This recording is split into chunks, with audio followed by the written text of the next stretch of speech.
If the angular acceleration is constant, we have a set of five kinematics equations for angular motion or rotational motion that are similar to what we had for motion along one linear axis. So like one-dimensional motion along the x-axis, or combine x and y together to get projectile motion.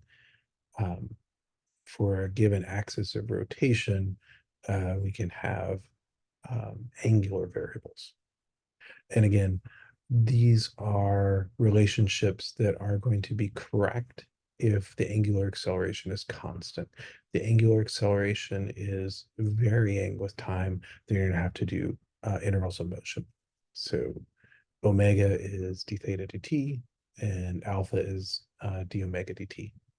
So you have your two relationships between basically the first and second time derivative of the angular displacement. All right, so these are hopefully familiar, although we're swapping out variables. So we have an equation, let's start in the middle here, for angular kinematics that does not involve time. And just as that equation was very useful for projectile motion and kinematics, the relationship without time is going to be also useful for rotational motion. We have the relationship between an angular displacement, so theta minus the initial theta, in terms of the average angular velocity. So a half omega plus omega initial is the average angular velocity. So you rotate to go through a displacement. Delta theta is going to equal the average angular velocity times time. We have the definition of angular acceleration. So alpha is delta omega over delta t. Take t0 to be 0, rearrange it, gives us this equation. And then we have two equations that are quadratic in time.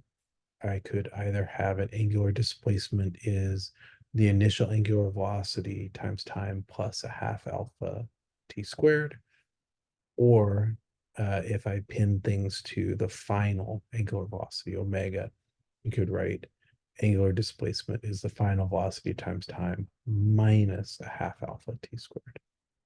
Again, if angular velocity, I'm sorry, if the angular acceleration alpha is a constant, then these are valid. And if the angular acceleration is not constant, then you're going to have to integrate some functions. Okay. There is a connection between our rotational variables, like we just had in the equations for angular kinematics, and our variables for the linear motion. We need to develop those. Is often going to be referred to as the rolling without slipping condition, which sounds like it's weird and we haven't talked about rolling yet, but that's what it's called. The idea is if I have like a wheel that is going to rotate completely around, right? How far does a point on its surface go? Well, it goes through the whole circumference. So we have a relationship that we're starting from where the arc length that a point, say on that wheel, sweeps through is equal to its angular displacement times its distance from the rotation axis. So if we take this through one full rotation, then we're saying the circumference is 2 pi r. If it is not exactly one rotation, then we have the angle that it sweeps through in radians, distance from the point to the rotation axis, and then the arc length that the object sweeps out for that rotation. That relationship between arc length and distance to the rotation axis gives us the linear speed of that point on the rotating rigid body. So the linear speed is going to be the angular speed times the distance to the rotation axis. And then the tangential acceleration. So the t tangential component of the acceleration is the angular acceleration times distance to the rotation axis. So we go from arc length to speed to tangential acceleration, r, theta r, omega r, alpha r. And then going back to centripetal acceleration or radial acceleration, we have a radial component of the acceleration if an object is undergoing a rotation. That's going to be its linear speed squared over distance to the rotation axis. Or using this relationship, I can pop in that v is omega r there, and we'll have that the radial acceleration is omega squared r. Okay.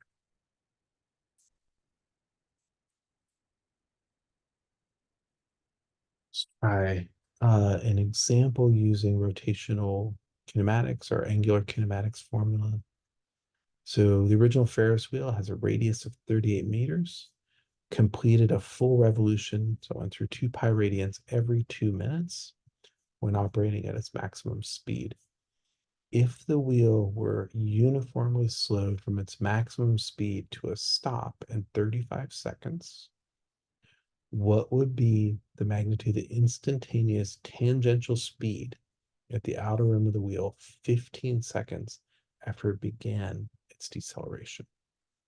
Right, so there's a few steps in there. And it's practice with the equations of angular kinematics and our relationship between rotational and linear motion. So try to work that out. See what the steps are to get you from what's given in the problem to that final value of the tangential speed v, and then see if you and your neighbors agree on what the answer is.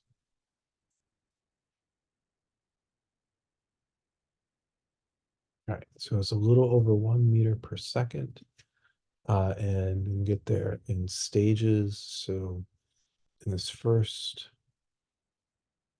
step, it is slowing down uniformly.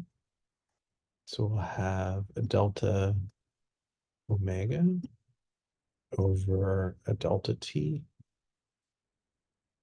And that comes from its initial speed was 2 pi radians every 2 minutes. Its final speed is 0. From that, and the fact that it slows to a stop over 35 seconds, we can get alpha. Then once we have alpha, we can find, ooh, that's ugly even for me. That was not a good omega. We can find the omega at the particular time of 15 seconds from the definition of what alpha is. Omega 0 plus alpha t, where now t is 15 seconds. And then, so the last step is we get a linear speed as v is r omega. And that works out to this 1.14 meters per second. And I sort of skipped over something. Omega 0 corresponds to going, so it's 2 pi radians in 2 minutes. So that's 2 pi radians in 120 seconds. So pi over 60 radians per second. Okay. There. All right. So information in the problem lets you calculate what omega naught is. We recognize that it stops after 35 seconds, so that tells you what the constant alpha is. Alpha is constant, so we can use kinematics and get omega at 15 seconds from the initial omega and alpha that we just measured. And then finally, connection between linear motion and rotational motion, we can get the linear speed at 15 seconds after it starts to slow down. All right, and that is that.